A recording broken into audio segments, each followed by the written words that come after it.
L'appel de Federico était arrivé un après-midi, juste avant les vacances de Noël, alors que j'entrais dans mon bureau à l'université, talonné par les angoisses qui me taraudaient depuis quelque temps. Les cours étaient terminés et les examens encore à venir, mais je me trouvais là pour une fâcheuse affaire. J'avais été convoqué par la commission paritaire de l'université. Bien que je sois raisonnablement sûr qu'il s'agissait d'un malentendu, la chose m'avait ébranlé en profondeur, assez pour me pousser à téléphoner au directeur du département.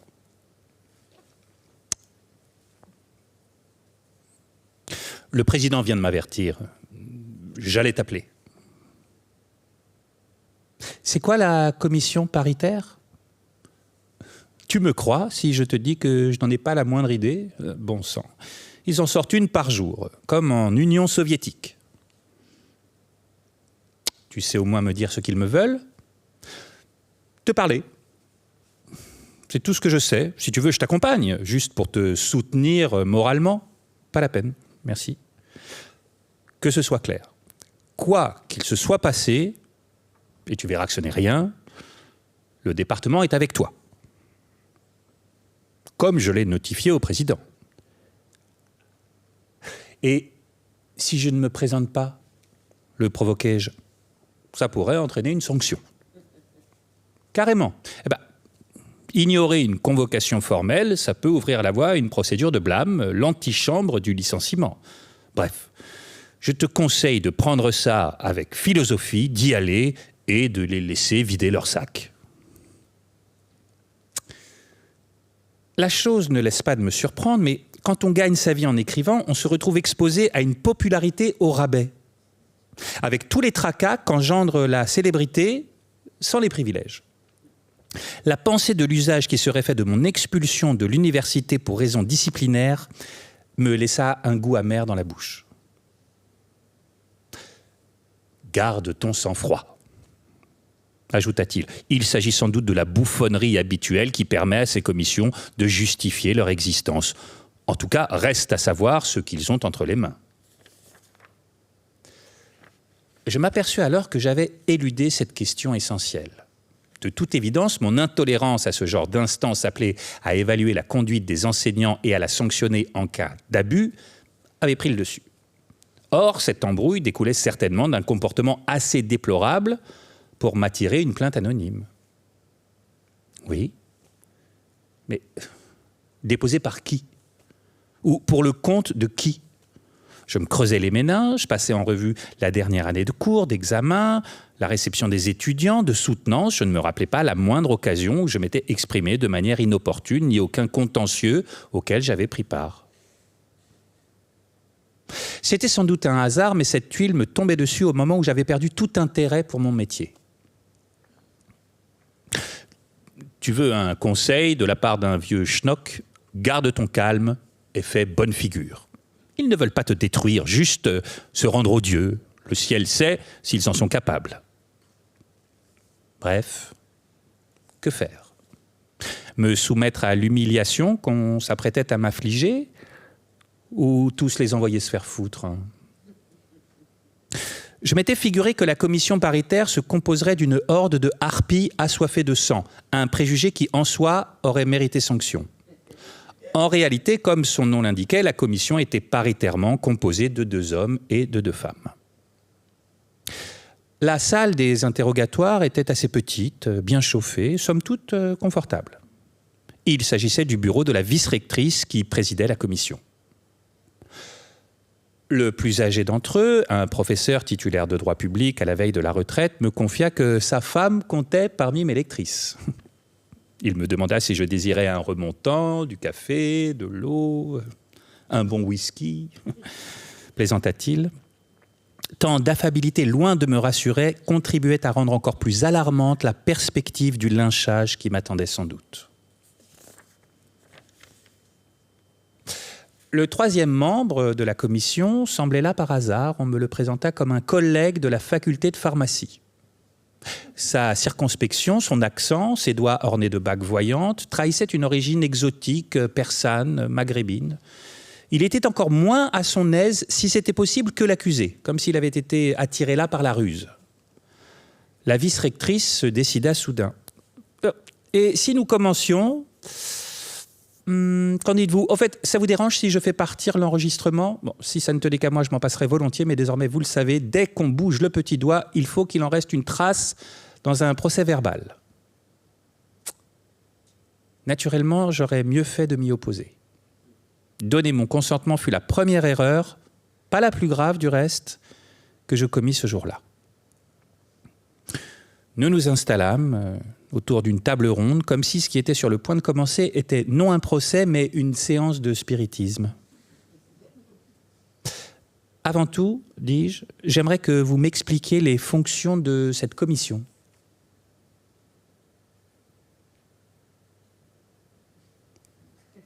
Comment? Tu ne le sais pas? J'ai essayé de le comprendre, j'ai même appelé Sartori, mais rien. Apparemment, vous opérez dans la clandestinité la plus absolue. Tentais-je de plaisanter. Il suffisait de consulter le site. Comment? Pardon? Je dis qu'il suffisait de jeter un coup d'œil au portail de l'université, tout y est.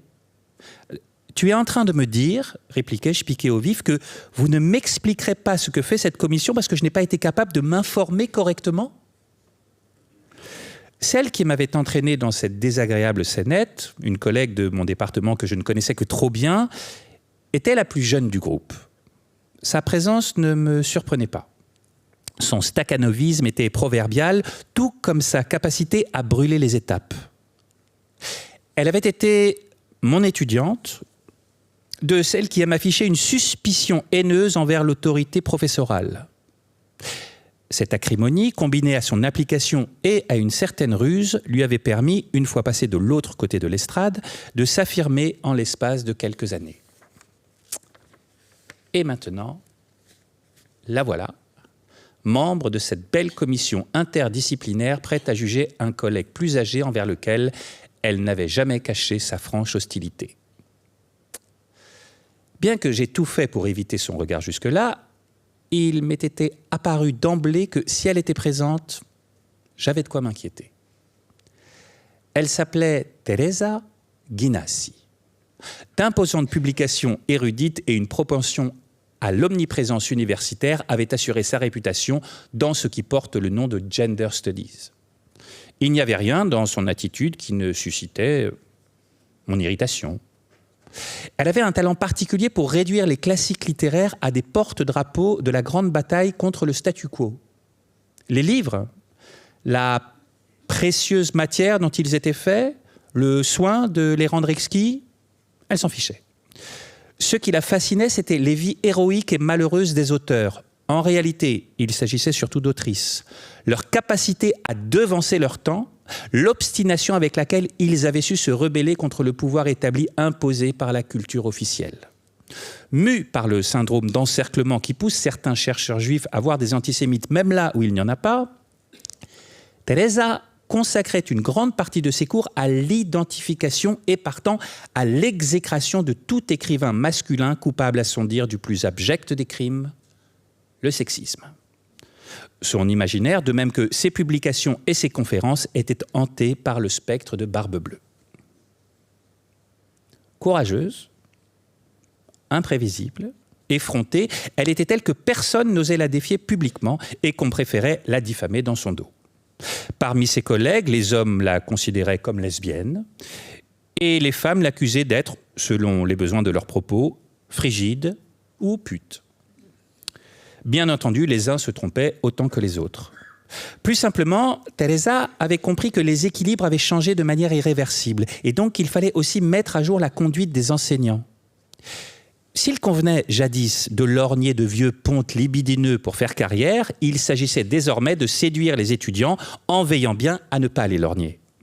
C'étaient eux, les nouveaux maîtres du jeu, ceux qui déterminaient la fortune d'un cursus ou sanctionnaient son manque d'intérêt. Ainsi, il fallait les flatter, tels des clients capricieux.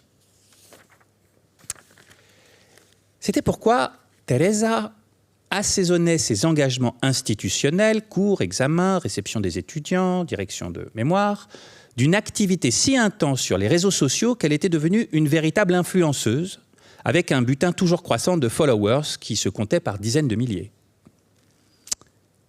Teresa avait autrefois suivi mon cours sur À rebours de Huysmans. Oui, précisément ce livre dégoûtant connu des spécialistes comme la Bible du décadentisme.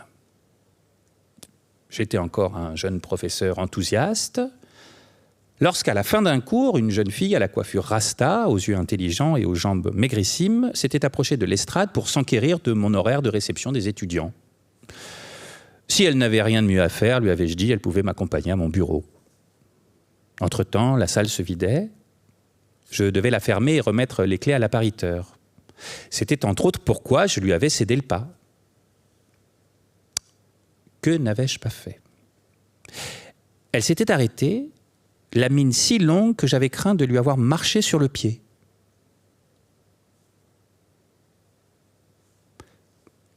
Il s'est passé quelque chose? Je dirais que oui. Quoi donc? Pourquoi vous m'avez laissé passer? Avais-je répondu interdit avant de me hâter d'ajouter par habitude, par politesse, je ne saurais le dire, ça m'est venu naturellement. Ça vous est venu naturellement parce que pour vous, je ne suis que ça, une quelconque étudiante de première année avec laquelle faire le galant. J'étais tellement stupéfait par ces paroles, sans mentionner son attitude grossière, que je fus sur le point de l'envoyer promener. Une fois dans mon bureau, elle s'était sans embâche déclarée mécontente de mon cours. Surpris et quelque peu mortifié, je lui en avais demandé la raison. J'étais en train de me rendre compte que consacrer un cours entier à un fou qui s'enferme chez lui pour croupir dans ses luxes tardo-impériaux n'avait pas été une bonne idée. En regardant mon étudiante en face, je me dis que ce devait être la raison de son malaise. Je me trompais. Le fait est, qu'en vous écoutant, on n'arrive pas à savoir ce que vous pensez. Excusez-moi, mais là, c'est moi qui ne comprends pas. Ce que je pense de quoi? De tout. De tout. Hein? Vous, oui, c'est sûr que vous aimez parler clair. Exactement. C'est ce que j'aime faire. Et je vous prie de ne pas me traiter comme ça. C'est-à-dire, avec cette condescendance ironique, visiblement, je ne fais rien comme il faut, vous recommencez. Bon. Écoutez, mademoiselle, ne m'appelez pas mademoiselle. Je ne suis pas une demoiselle. Bon, maintenant, laissez-moi parler, s'il vous plaît. Je crois que vous avez dépassé toutes les bornes imposées par le savoir-vivre. De plus, il me semble que vous êtes victime d'une méprise aussi grande que votre impolitesse. Pour ne pas sortir complètement de mes gonds, j'avais marqué une pause en emplissant mes poumons d'une grande quantité d'air. J'enseigne la littérature française, pas la tautologie appliquée, c'est compris? On me paie pour donner mon avis sur la prose de Stendhal ou sur les vers de Verlaine. Ce que je pense de tout autre sujet ne regarde que moi et personne d'autre. En la congédiant, j'ignorais que ce n'était que le premier round entre Teresa Guinassi et moi.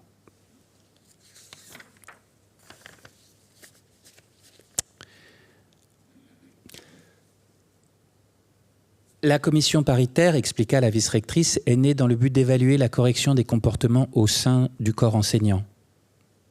L'homme de loi adoucit la pilule. Nous ne sommes pas ici pour juger qui que ce soit. C'est une réunion informelle, renchérit la vice-rectrice. Nous voulons juste comprendre, me rassura de nouveau le vieux professeur. Ok. Et comprendre quoi? Nous avons reçu une plainte assez circonstanciée de la part d'une délégation d'étudiantes, dit la vice-rectrice. Le cours que tu as donné cette année en a déconcerté certaines.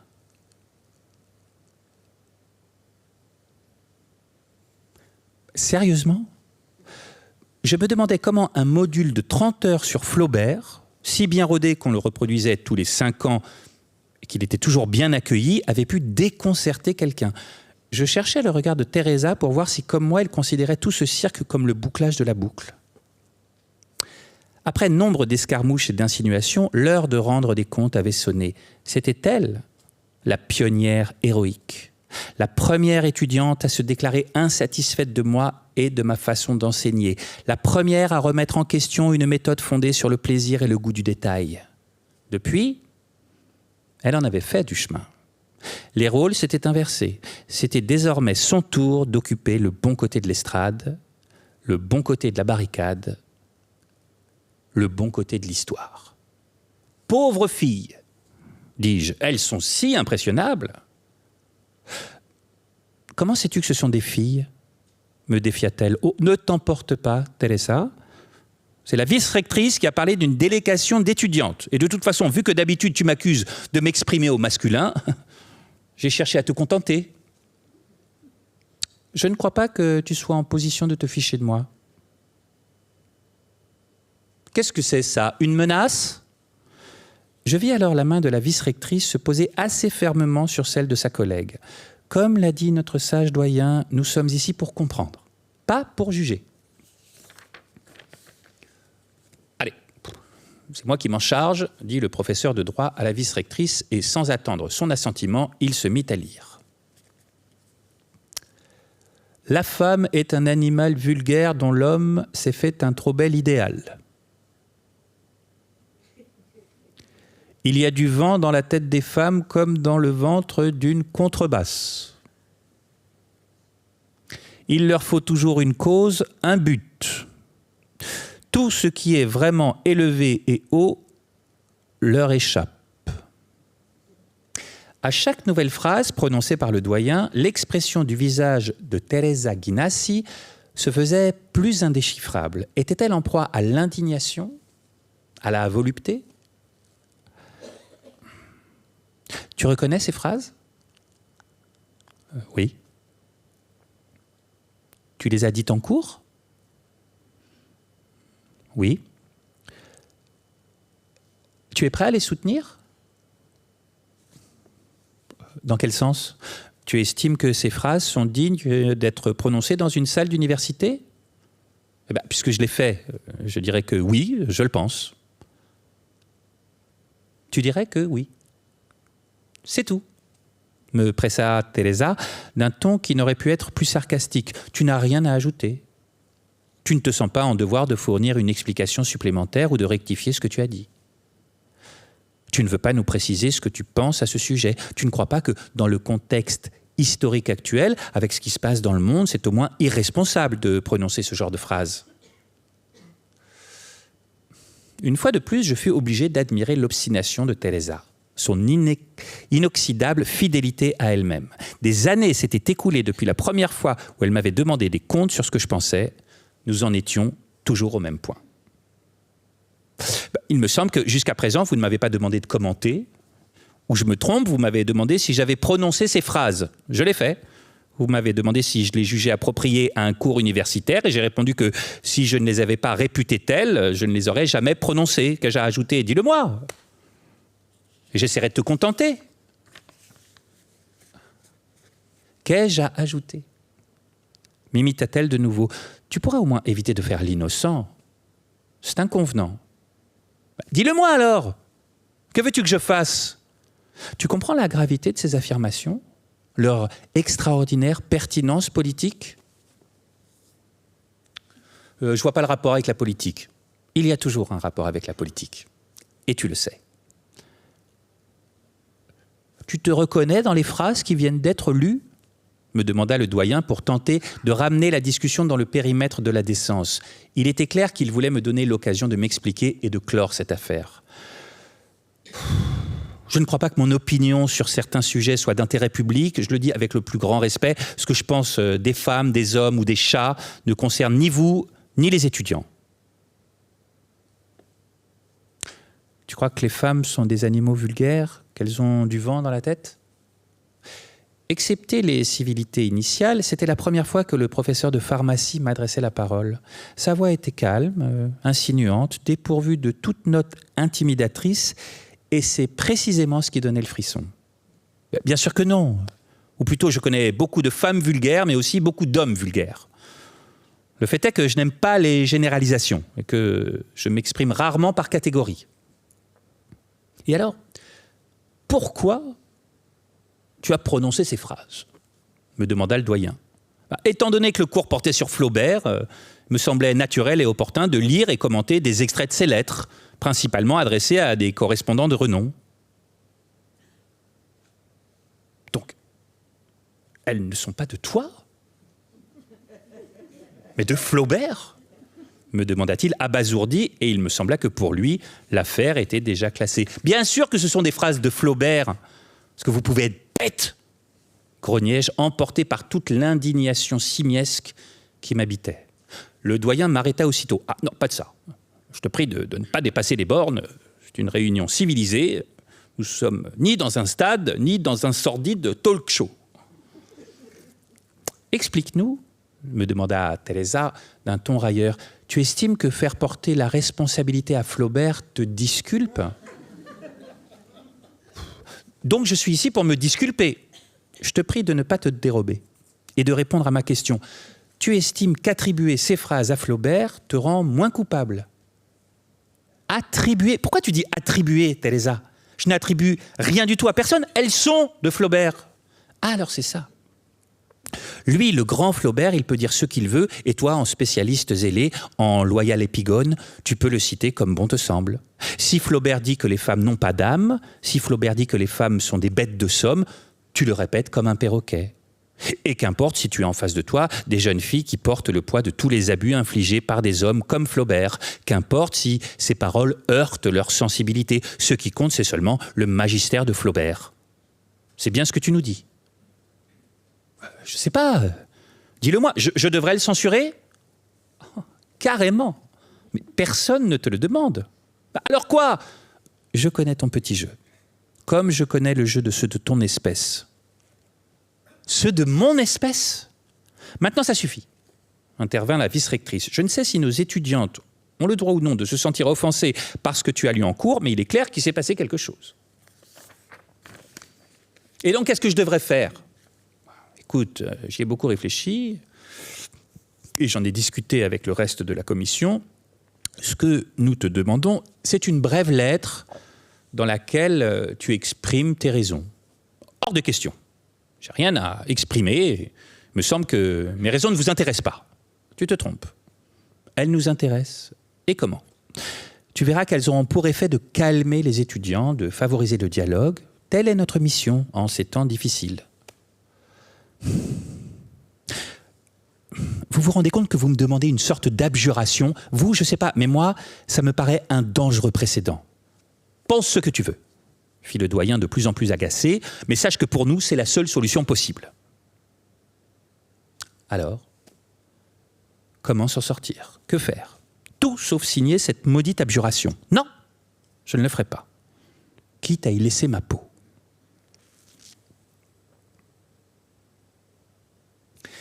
Les 2 appels téléphoniques que je reçus le soir même me révélèrent que les 2 choses qui avaient donné un sens à ma vie pendant des années, enseigner et écrire, étaient en danger.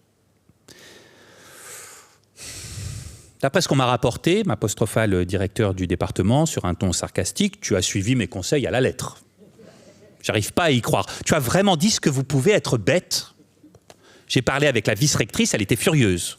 Elle m'a dit que tu ne signerais pas la lettre d'excuse qu'ils t'ont proposée.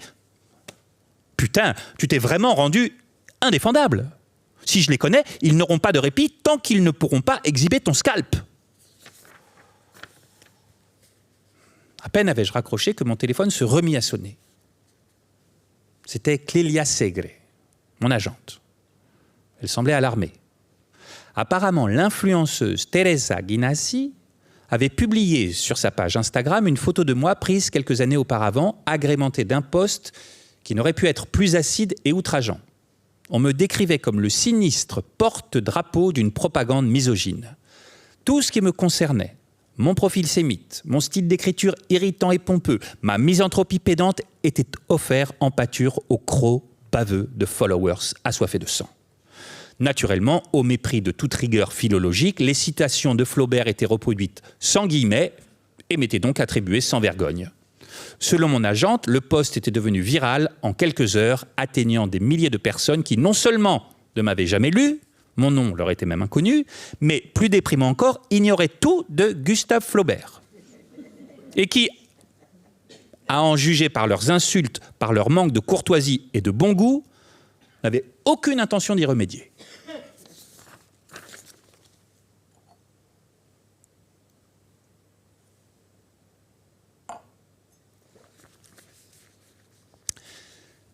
pris ma voiture pour me rendre en Ombrie, dans ma maison de campagne, héritée d'une riche tante évaporée et sans enfant. C'était un havre de paix que je m'étais toujours efforcé d'apprécier. Le matin de la Saint-Étienne, mon portable se mit à sonner à l'instant exact où je le rallumais. Le ton sur lequel mon volcanique directeur de département m'apostropha m'indiqua que ce n'était pas la première fois qu'il tentait de me joindre. On peut savoir où tu étais passé ? Je suis à la campagne, Valerio, en train de travailler. Excuse-moi, mais je suis déconcerté par ton comportement. Comment ça ? Demandai-je, espérant qu'il plaisantait. Au fond, j'étais content d'entendre une voix humaine, bien qu'elle soit moins aimable que je ne l'aurais souhaité. Tu as idée de ce qui est en train de se passer ? Bien, il me semblait qu'on en avait déjà suffisamment parlé. Qu'est-ce qu'on pourrait ajouter ? Mon Dieu, parfois je me demande si tu es bête ou si tu fais semblant. Si tu veux parler du fait que je n'étais pas joignable, j'avoue que j'ai tout éteint. Tu sais très bien que ce n'est pas de ça qu'il s'agit. Je fais toujours ça quand je commence un nouveau livre, mentis-je. Si je ne m'abuse, on s'était mis d'accord pour faire le point après la fête des rois. J'y ai beaucoup réfléchi ces derniers jours et j'ai décidé qu'à partir de maintenant, c'est vrai, on avait dit qu'on en reparlerait une fois que la poussière serait retombée, que le calme serait revenu. Mais notre accord, c'était que tu ne ferais pas d'autres conneries entre-temps. Valerio, je te le répète, je suis ici depuis 3 jours, comme un ermite. J'exclus d'avoir pu faire quoi que ce soit. Tu l'exclus, hein ? Absolument. Et les menaces ? Quelles menaces ? Je ne sais pas de quoi tu parles. Ah non, c'est bizarre. Vu que tout le monde n'a que ton nom à la bouche.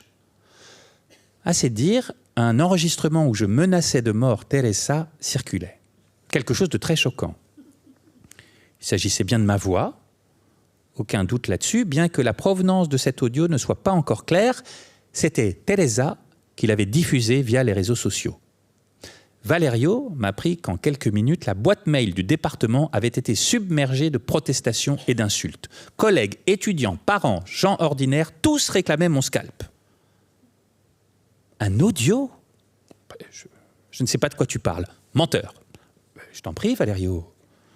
M'exclamai-je, le cœur battant. Dis-moi que c'est une blague, c'est un mensonge, Valerio, un horrible mensonge. Je l'ai réécouté, non pas 1 ni 2, mais 10 fois. Et je ne suis pas le seul, tout le monde l'a fait. C'est toi, ça ne fait aucun doute.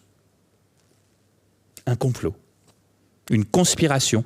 Quelle technologie sophistiquée, quelle intelligence artificielle avait été sollicitée pour produire un fake en mesure de tromper un vieil ami, non pas 1 ni 2, mais 10 fois de suite. Même Teresa n'aurait pu mettre au point un tel piège sans l'aide d'un expert. Le recteur me harcèle. À ce stade, je suis pieds et poings liés. Je dois te suspendre et blanquer ton salaire. Au moins jusqu'à ce qu'on ait le fin mot sur cette affaire.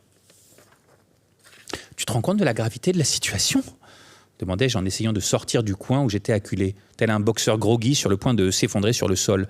Tu es en train de me dire que quelqu'un a rendu publique une de mes conversations privées sans mon consentement. J'y connais rien, mais il me semble que c'est un délit. Et parmi les plus abjects, si tu veux, je lui en parle moi-même au recteur. Fais donc ! Il t'attend de pied ferme. Il est exactement de l'humeur qu'il faut pour écouter tes protestations. C'est la personne idéale qui bâtit sa belle carrière politique sur la lutte contre les discriminations de genre. Il est impatient d'entendre les explications du responsable de ce bordel, de cette splendide publicité pour l'université. Appelle-le, défoule-toi, jette encore de l'huile sur le feu. Bon sang, je t'avais juste demandé d'y aller en douceur, de ne pas envenimer les choses, de signer cette putain de lettre et de me laisser faire. Mais Valerio, je t'en prie. Valerio, je t'assure. Avant de raccrocher, Valerio me dit que, bien entendu, si Teresa avait décidé de porter plainte contre lui, le département ne manquerait pas de lui apporter son soutien, moral certes, mais surtout juridique. Rien ne donnait une forme plus tangible à mon ignominie que le nombre de messages et d'appels manqués que mon portable continuait de cracher. Tout le monde avait cherché à me joindre. Mon agente, l'éditeur, le vice-directeur du journal avec lequel je collaborais, même la concierge, le syndic et le comptable m'avaient écrit.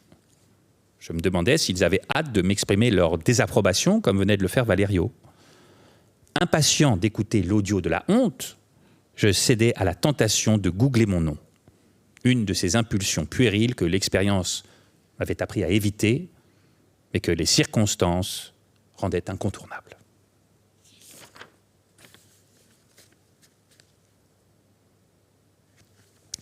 Je passais les derniers jours de décembre à haïr. Je haïssais Teresa et tous ceux qui la considéraient comme une martyre. Je les haïssais, elle et son cynisme féministe. Je haïssais les smartphones, les réseaux sociaux, les posts, les journaux en ligne, la manie des gens de se mêler des affaires d'autrui et de pontifier sur tout. Je haïssais les femmes fières d'être femmes, non moins que les hommes fiers d'être hommes. Je haïssais la guerre des sexes qui avait bouleversé nos vies. Je haïssais quiconque prenait ces conneries trop au sérieux.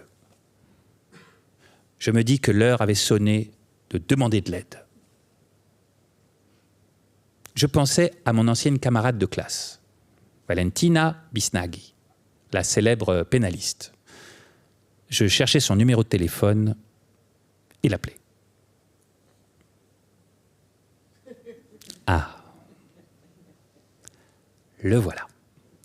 M'apostrophera-t-elle comme si elle n'avait fait qu'attendre mon coup de fil depuis des jours.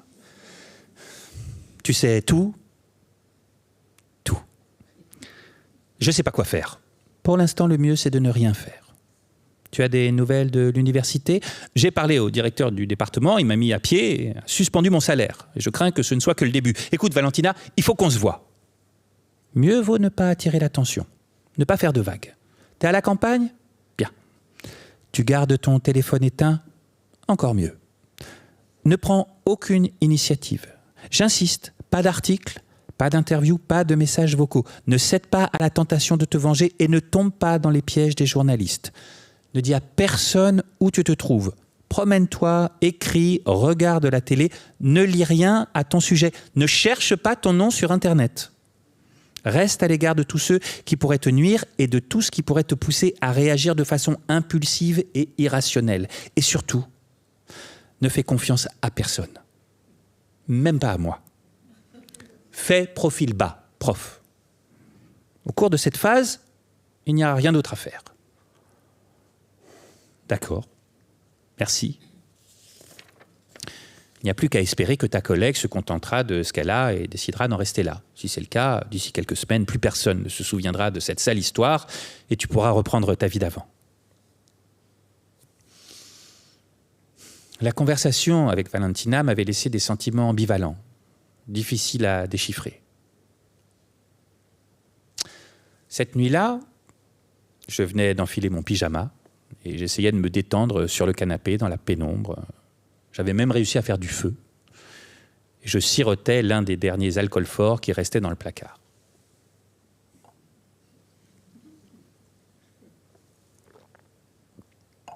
Lorsque j'entendis un bruit étrange. Des pas sur le gravier de l'allée menant du portail à l'emplacement où je garais ma voiture. J'étais horrifié à l'idée de passer la nuit dans une maison hantée par des fantômes et cernée par des loups-garous. Mu par un élan irrésistible, j'enfilai sur le champ mon manteau par-dessus mon pyjama, je montai dans ma voiture et démarrai en trombe. Je m'introduisis chez moi tel un voleur. Désormais protégé par la chaleur de mon nid bourgeois, propre, raffiné, parfumé, le seul désir qui m'animait était de remplir la baignoire et de m'y plonger. Valerio m'avait dit que tant que ma situation n'était pas clarifiée, mon bureau resterait attribué à un jeune chercheur récemment nommé, ce qui signifiait que je devais vider les lieux dès que possible. En poussant la porte de mon bureau, j'étais convaincu d'être à l'abri.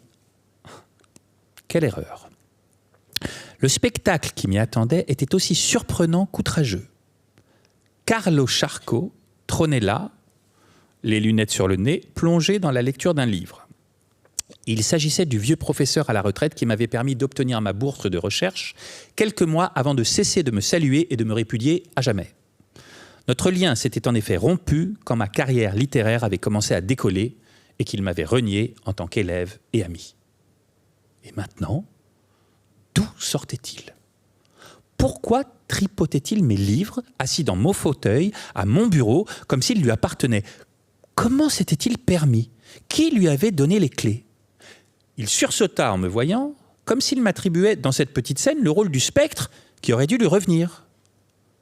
« Professeur » m'exclamai-je abasourdi. « Oh, il est arrivé » dit-il en essayant de se remettre de sa frayeur. « Notre grand ponte !»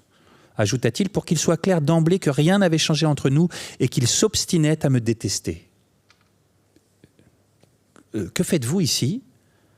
demandai-je en m'efforçant de contenir mon indignation. « Vous, plutôt !» dit-il non sans audace. « Je ne pensais pas vous trouver ici. » Il avait ôté ses lunettes et rivé sur moi ses petits yeux de fouine. « Vous vous rendez compte à quel point ce que vous venez de dire est étrange, professeur ? Ici, c'est mon bureau. » À ce qu'il paraît, répondit-il, ce n'est plus le cas. Il m'annonça qu'on l'avait rappelé provisoirement pour combler le vide laissé par ma relégation. Bien qu'il soit à la retraite depuis 5 ans, un tour de passe-passe administratif avait permis de lui confier à titre gracieux les cours du second semestre que je ne pourrais assurer à cause de mes ennuis.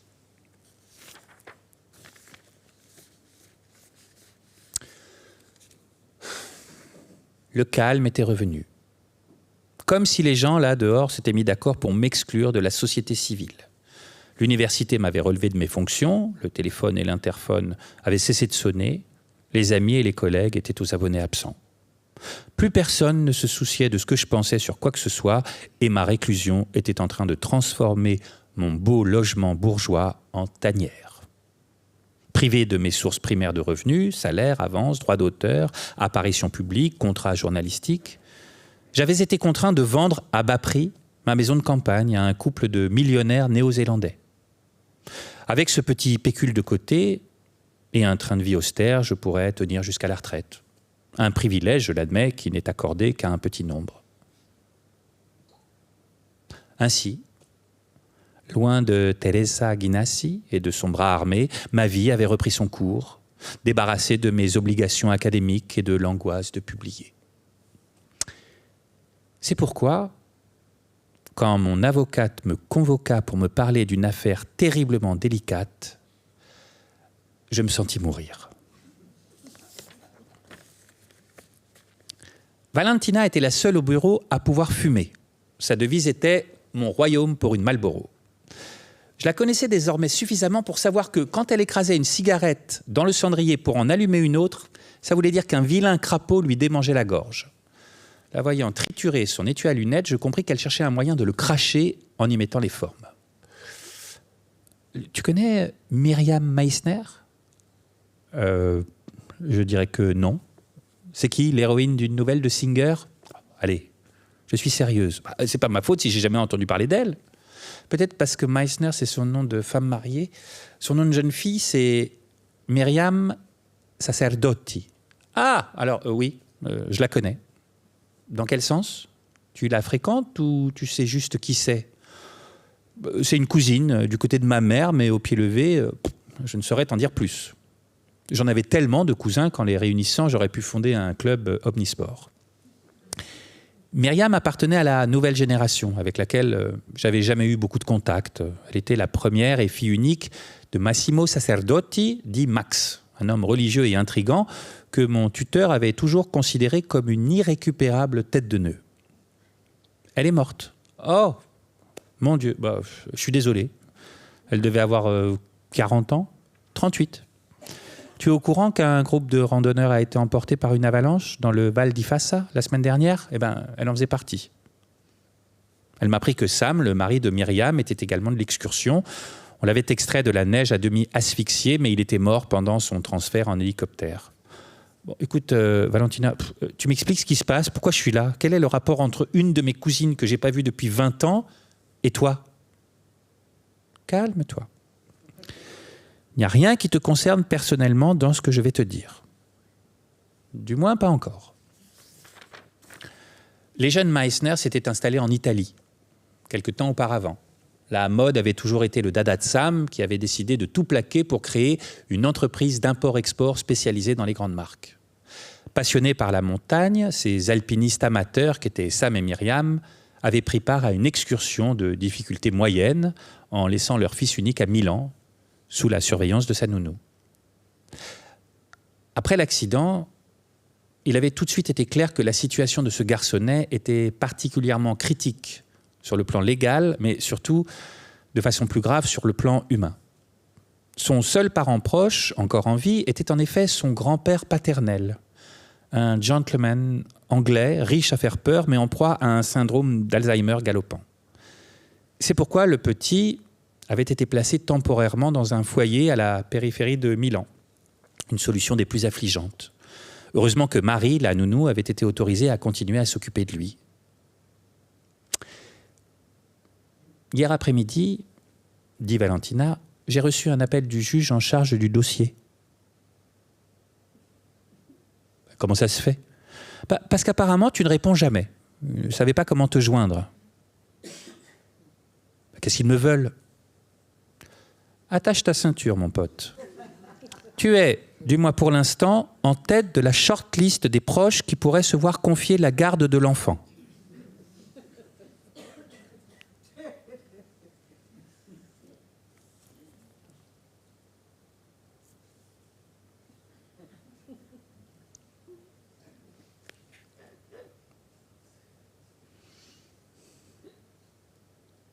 Tu te fous de ma gueule ? Pas du tout. La dernière à avoir refusé est une vieille grande-tante, une certaine Rosie Baumann, qui ne s'en est pas senti la force. Les autres membres de la famille, du moins, selon les premières estimations, ne remplissent pas les critères. Non, je t'en prie. Dis-moi que leur meilleur plan, ce n'est pas un quinquagénaire misanthrope et sans emploi qui tue le temps en regardant des tutoriels de guitare sur YouTube. Tu n'y croiras pas, mais j'ai soulevé les mêmes objections, avec un peu plus de tact, auprès du juge des tutelles. Et lui, il a dit que c'était seulement une phase préliminaire et qu'il se réservait la décision pour l'instant. Non, tu dois lui annoncer clairement que c'est pas possible, qu'il n'en est même pas question, que c'est de la folie. C'est pas comme ça que ça marche. J'ai juste pu lui dire qu'on en discuterait et qu'on ferait le point, lui et moi, la semaine prochaine. Mais si la grand-tante a refusé, je peux faire pareil, non ? Bien sûr que tu peux, et même c'est sans doute ce qu'il convient de faire. Et comment ? Les sacerdoti, c'est une putain de tribu. Il n'y en a pas un seul qui me considère autrement que comme un paria ou un imposteur. Comme par hasard, j'étais dans la position biographique idéale pour appréhender dans quel état cet enfant se trouvait. Le déchirement de perdre votre mère à l'âge critique où vous avez le plus besoin d'elle. Le désarroi atroce qui vous envahit quand la vie vous inflige ses revers impondérables et irréversibles. C'est, entre autres, pourquoi j'étais reconnaissant à Valentina de ne m'avoir fourni aucune information au sujet de cet enfant, pas même un prénom auquel j'aurais pu m'attacher. L'ignorance me permettait d'enrayer la sournoise mécanique de l'identification. Pas autant que je l'aurais voulu. Hélas. Faute de détails précis sur lesquels travailler, mon imagination n'avait en effet d'autre choix que de transfigurer les rares éléments génériques à sa disposition. Il était donc compliqué de ne pas superposer l'image de ce petit Anglais sans prénom à celle du jeune égaré qui bivouaquait solitaire dans quelque lointaine anfractuosité de ma conscience d'orphelin. Ce gamin, c'était moi, naturellement. Pas moyen de s'en débarrasser. Et c'est bien connu, les orphelins sont comme des monozygotes. Sans le secours d'une coupe de cheveux différente, il est difficile de distinguer un jumeau de l'autre. Il s'appelle Noah. Il a 8 ans. D'après les photos que j'ai vues, il a l'air adorable. Écoute, dis-moi où je dois signer pour me désister. Résolvons cette affaire avant qu'elle nous échappe. Je te connais. Tu aimes jouer les cyniques, dire des choses choquantes, mais moi, je ne suis pas dupe. Tu es un chic type. Et tu l'as toujours été. Si seulement je pouvais te parler des fils de pute qui traînent dans ce cabinet. Plus ils sont crapuleux, plus ils se sentent immaculés. Plus ils sont coupables, plus ils clament leur innocence. Tout le contraire de toi. Tu as le vice de t'attribuer des fautes que tu n'as pas commises. Je te jure, j'ai jamais vu personne affronter ces tracas judiciaires comme tu l'as fait. Je me suis toujours demandé d'où te venait tout ce fichu stoïcisme et dire que tu aurais eu toutes les raisons de te foutre en rogne. Ils ont détruit ta vie, ta réputation, ta carrière. Et pourquoi ? Pour quelques lettres de Flaubert et une phrase excessive. D'un point de vue moral, tu aurais droit à un dédommagement faramineux. Mais non, tu n'as pas bronché, tu as enduré tout ça avec un tel fatalisme, comme si dans ton fort intérieur, tu étais convaincu de le mériter. À mon avis, tu aurais été un parent hors pair. Tu vois, tu n'es pas lucide. Je peux te poser une question gênante ? Je peux t'en empêcher ? Qu'est-ce que tu penses du pli que ta vie a pris ? Je pense que les bilans n'ont jamais été mon fort. Ne te dérobe pas. Qu'est-ce que tu penses de ta dernière année? Je pense que c'est pas tes oignons. Sur ce point, tu as raison. Je ne devrais pas m'en mêler. Au fond, je ne suis que ton avocate. Je n'ai pas l'étoffe d'un prêtre, ni celle d'un rabbin. Mais je t'aime beaucoup. Je suis attaché à toi. Tu me fais rire. Allez, Valentina, je t'en prie. Tu m'as dit que tu n'avais pas écrit une ligne depuis plus d'1 an. Ce n'est pas sain. Ce n'est pas naturel. Tu t'es décarcassé pour devenir ce que tu es. Pourquoi tout foutre en l'air? Pourquoi vivre dans ces espèces de limbes? Peut-être que tu as juste besoin d'un peu d'air frais. Peut-être que tu dois briser le siège de cette passivité auto-infligée. Tu n'es pas Job. Ah, j'ai compris. C'est de ma veine créatrice que tu t'inquiètes? Pour retrouver l'inspiration, pour avoir enfin quelque chose de brûlant, de croustillant à écrire, je dois faire le bon Samaritain, prendre chez moi un enfant que j'ai jamais vu, m'occuper de lui comme si c'était mon fils? À mon tour de te parler franchement, tes idées là-dessus sont d'une banalité embarrassante. Excuse-moi de te le dire, elles sont même offensantes. Vraiment, tu racontes n'importe quoi. Je savais que tu allais te fâcher. Mais tu te trompes. Ce n'est pas ça que je te demande. Je ne veux pas que tu fasses prendre un virage à ta vie comme ça, à la légère, pour des raisons utilitaires. Moi non plus, je ne sais pas si c'est la chose à faire. Pas seulement pour toi, surtout pour l'enfant. Je te recommande juste d'y réfléchir ce week-end. À froid et à une distance de sécurité de mes bavardages, tu pourras peser le pour et le contre. Tu es un homme seul, en bonne santé, relativement jeune, et tu es quelqu'un de bien. Tu connais de l'intérieur le drame que vit Noah. Pense-y, mon cher. Je ne te demande pas autre chose.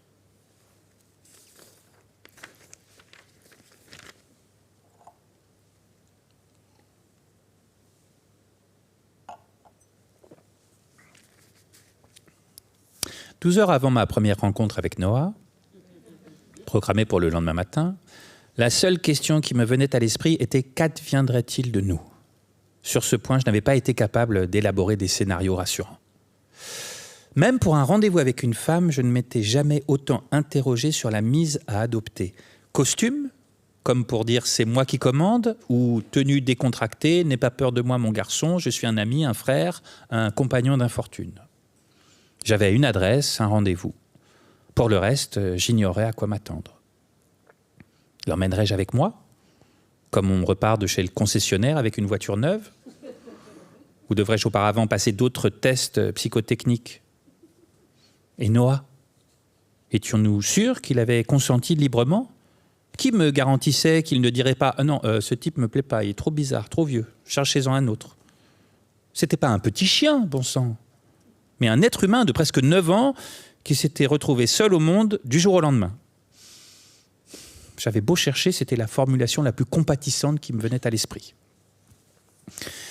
Jusqu'au dernier moment, je fus tenté de louer une voiture. Puis, craignant que la question du parking et le GPS ne me compliquent la vie, je pris un taxi. Le taxi s'arrêta devant un immeuble moderne, avec une façade en briques et des baies vitrées. L'esplanade était bien entretenue, bancs peints de frais, fontaines et saules pleureurs. Bref, tout ce qu'il y avait de plus éloigné de l'orphelinat victorien où mon imagination avait relégué le petit Noah. Une délégation m'attendait, composée d'un trio singulier, la doctoresse à la voix de stentor, un type maigrichon d'un certain âge, à l'aspect assez effacé, et une jeune fille aux cheveux turquoise. Laissez-moi me présenter. Je suis Cinzia Matteucci, la directrice. Je suis psychologue et je gère cette structure. Comment vous sentez-vous, professeur? La question m'avait été posée par l'homme effacé. Ce fut alors seulement que je reconnus la voix de M. Licalzi, le curateur désigné par le tribunal avec qui j'avais déjà parlé au téléphone une demi-douzaine de fois. Confus et effrayé. Eh bien, c'est compréhensible. Vous n'avez pas idée de l'embrouillamini juridique et logistique dans lequel nous nous sommes embourbés, s'exclama-t-il d'un air affligé. Il mentionna l'obscurantisme des autorités anglaises et le refus de la grande-tante de s'occuper de Noah en raison d'un différend d'ordre patrimonial sur lequel il préférait passer. pour l'instant, nous vous demandons juste de rester à Milan pendant quelque temps. C'est-à-dire quelques jours, quelques semaines, qui peut le dire? Ça dépend. J'étais père depuis quelques minutes et déjà l'idée de la note d'hôtel m'horrifiait. Garder 2 chambres au Carlton pour une durée indéterminée, c'était un truc de millionnaire. Enfin, te voilà, avec un sweat Spider-Man et une kippa sur la tête. Un petit Peter Parker prêt pour la yeshiva. Tu serrais la main de Marie avec la résignation d'un condamné à mort lors de son dernier repas. Quelle injustice de t'arracher à ses soins exclusifs pour te conduire devant ce monsieur excentrique à l'air gêné et à la mise élégante. C'était le moyen de jouer ma carte maîtresse. Je tirai de mon sac à dos un paquet informe et te le tendis avec le geste furtif de quelqu'un qui fait passer un pot de vin. Une brève hésitation, un coup d'œil à Marie, 2 autres à la directrice, puis, après avoir obtenu leur approbation, tu te mis à le palper précautionneusement et à le déballer avec une minutie exaspérante. Je compris que j'avais fait mouche en voyant tes yeux aux longs cils noirs s'éclairer. Tu t'attendais à tout, mais sûrement pas à un maillot de Tottenham dédicacé par Rodrigo. Il m'avait coûté un bras, il est vrai, mais de toute évidence, le jeu en valait la chandelle. Je ne m'étais jamais senti aussi peu près de ma vie. J'avais beau me répéter que rien n'était décidé, que la situation était évolutive et somme toute réversible, ce n'était pas le cas. Quelle que soit l'issue, je ne me libérerai plus jamais du fardeau de cet enfant et vice-versa. Même si nous finissions par décider que nos chemins se sépareraient, chacun de nous appartenait désormais à la biographie de l'autre. En le voyant là, accroché à sa valise, droit comme un i, avec son mètre 30 de circonspection et de perplexité, j'eus le cœur brisé. C'est seulement quand vous accueillez un visiteur à qui vous voulez faire bonne impression que vous comprenez la réelle valeur de votre logement. En regardant le mien avec les yeux vierges de Noah, il était difficile de ne pas être déconcerté. Du point de vue d'un enfant en deuil, il ressemblait à l'ermitage d'un sociopathe. Propre, ordonné, rempli de livres, jusqu'à l'invraisemblable, mon appartement devait lui sembler un endroit inhospitalier, une impression désagréable à laquelle contribuaient 2 semaines sans chauffage. Du reste, le fait de ne presque rien savoir de Noah, de ne pas connaître les logements où il avait habité, d'abord à Londres puis à Milan, rendait encore plus ardue la compréhension de ce qu'il ressentait. Il finit par lâcher sa valise, que je n'avais pas réussi à lui arracher des mains durant tout le voyage. Eh bien, dis-je pour briser la glace, un tour des lieux s'impose. La maladresse avec laquelle je m'attardais sur chaque détail rappelait celle d'un employeur donnant les premières instructions au domestique qu'il vient d'embaucher. C'était plus fort que moi. J'aurais tout fait pour remplir le vide de ces instants infinis. Il fut content de sa chambre. C'est du moins l'impression que j'eus. Il regarda dehors, s'attarda sur les immeubles cossus et les platanes dénudés, puis poussa un long soupir. Naturellement, ajoutai-je, pour l'instant, il est comme ça, un peu vide, mais avec le temps, tu pourras l'aménager comme bon te semblera. Je regrettais d'avoir fait allusion à la longue cohabitation qui nous attendait. Quelque chose me disait qu'il valait mieux pour l'instant faire comme s'il s'agissait d'une solution temporaire. Si tu veux t'installer, je t'attends dans le salon. Il est presque l'heure d'aller au lit. Toi, je sais pas, mais moi, je suis mort de fatigue. Dorénavant, était-ce ainsi que ma vie se déroulerait ?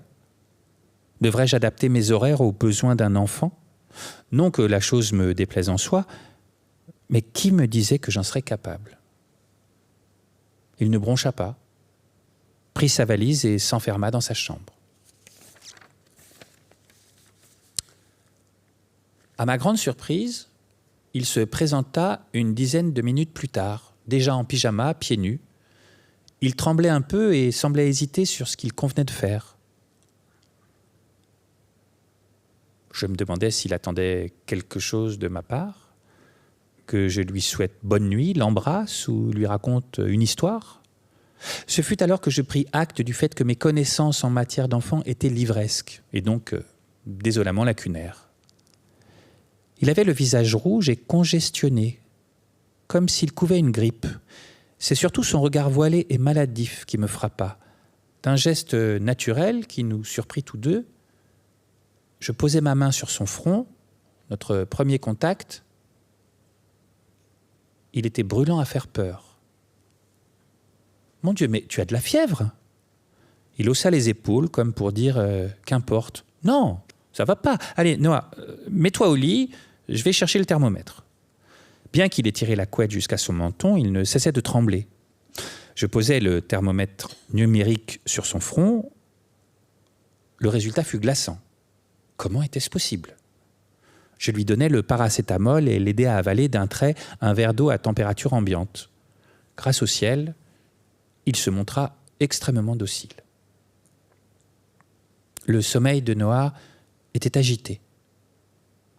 Ne sachant plus qu'inventer, j'attrapai la chaise du bureau et je m'assis face à son lit.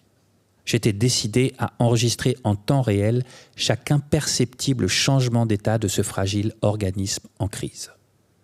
Tout à coup, il leva la tête, regarda autour de lui, appela sa maman avant de s'effondrer de nouveau sur l'oreiller.